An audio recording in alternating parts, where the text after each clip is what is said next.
Wiin. Iya. Udah berapa lama bermain di dalam praktisi ketoprak ini? Kalau ibu ikut digabung ketoprak-ketoprak lain ya dari mulai 2016 sudah mulai ikut gabung sama ketoprak-ketoprak yang lain di anggota yang lain lah, cabutan seperti itu.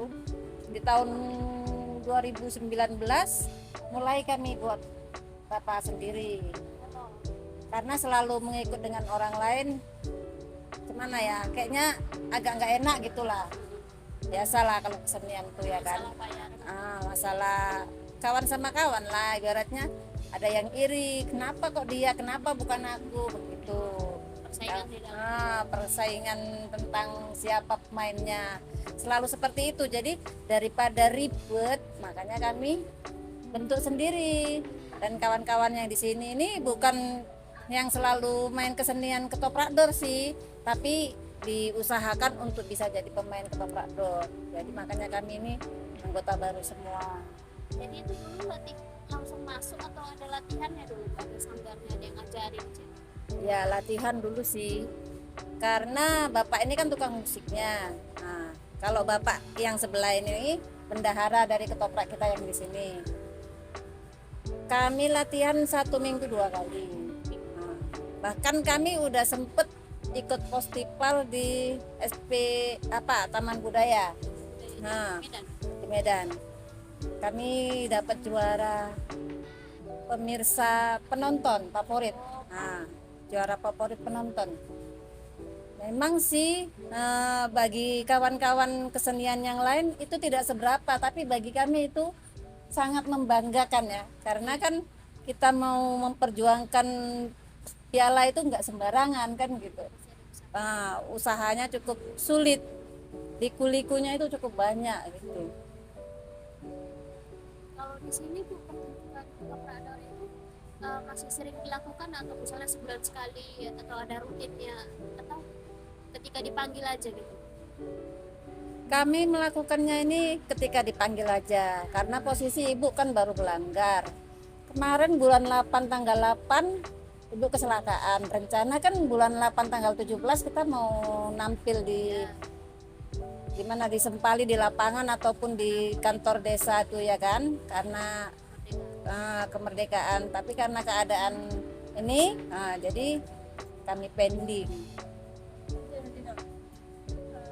Ini Bu, perbedaan pertunjukan sama yang dulu Sama yang sekarang. itu apakah ada perbedaan dari segi cerita yang dimainkan atau tetap sama dari dulu sampai sekarang?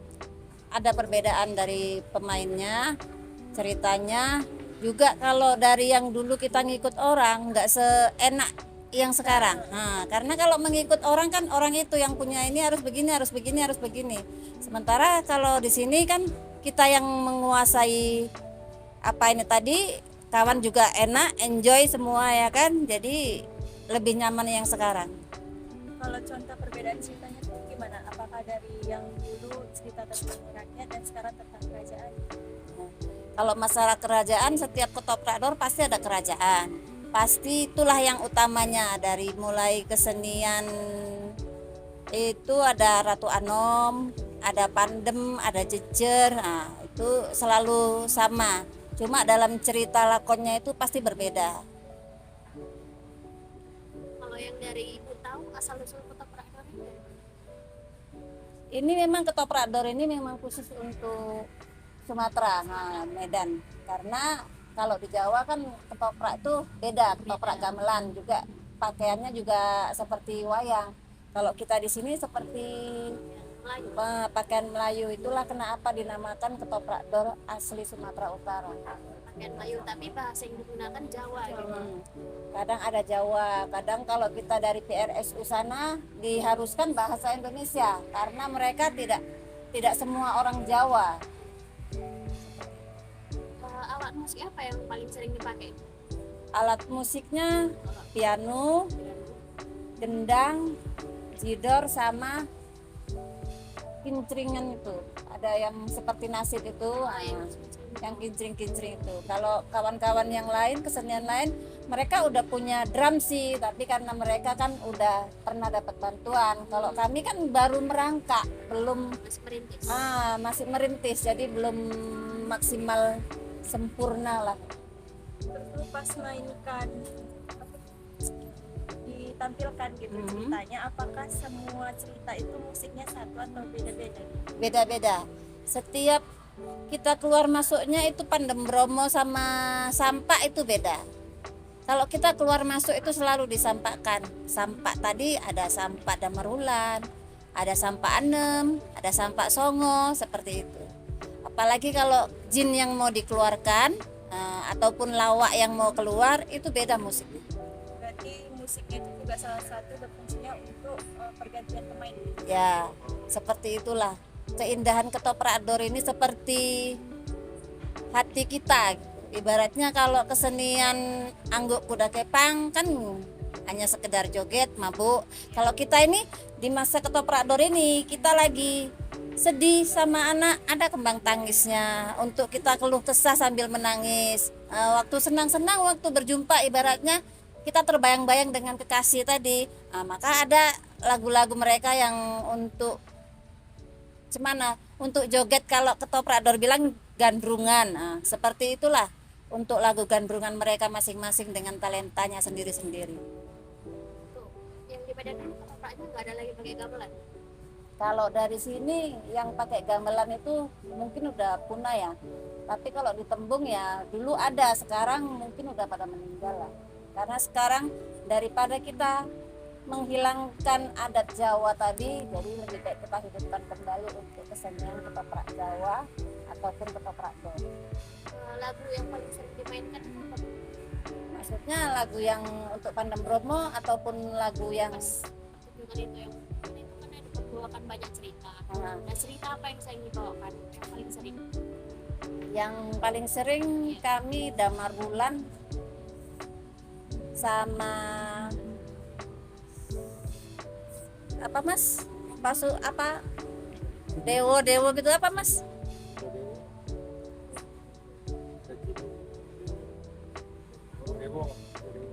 Sumbodewo.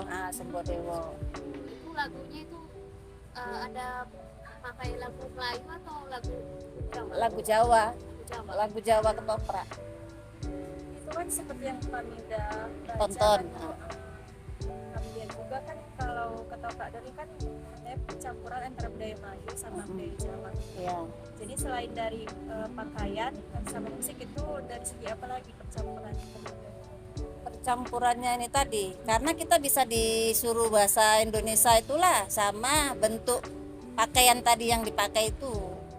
Kalau Hanya dari itu gerakan aja. nggak ada tuh. Dari gerakan ada juga sih bagian cemana ya, orang yang mengambil seperti joget Melayu.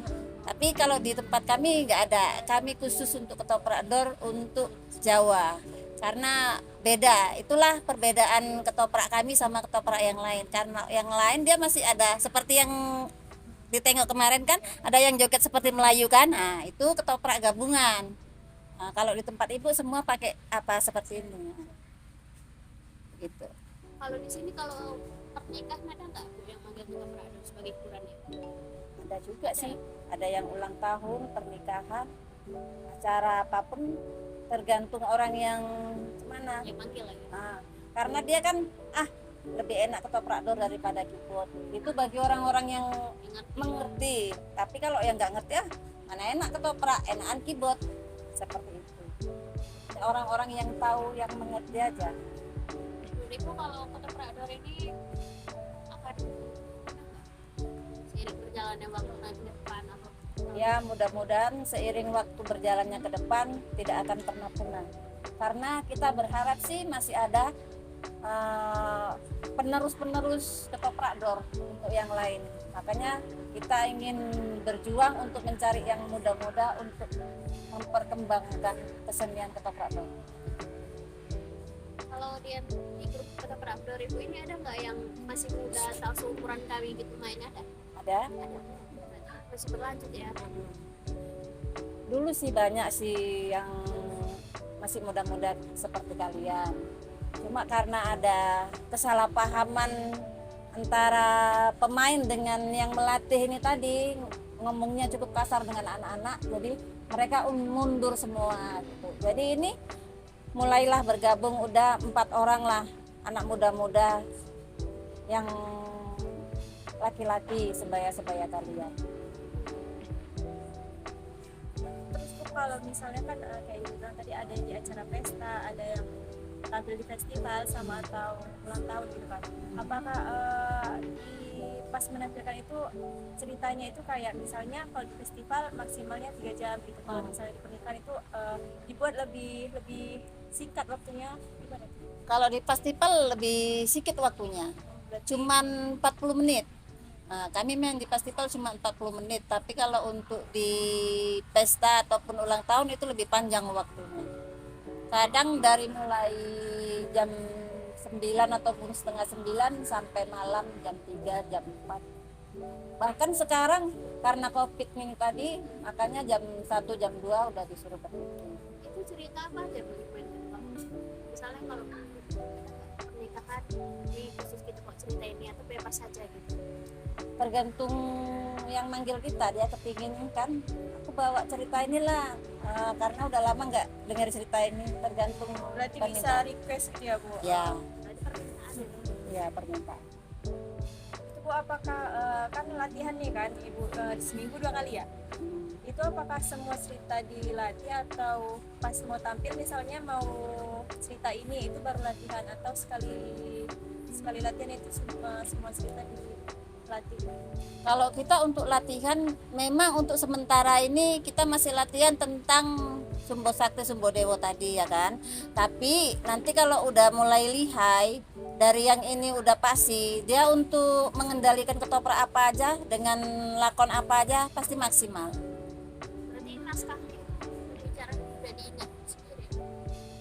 Kalau dari ketoprak dor yang udah menjelang tua, karena kan mereka juga nggak mampu untuk melihat apa ini tadi ya kan, nah proposal tadi. Jadi kita hanya mengendalikan mereka, kau seperti ini, kau jadi ratu tua, nanti kau apa anaknya seperti ini begini, hanya dituturkan seperti itu. Mereka udah langsung mengerti karena mereka itu tadi udah Profesional. ya udah tahu. Tapi kalau kita untuk ke taman budaya memang kita harus pakai proposal, harus ada yang diapakan untuk kita.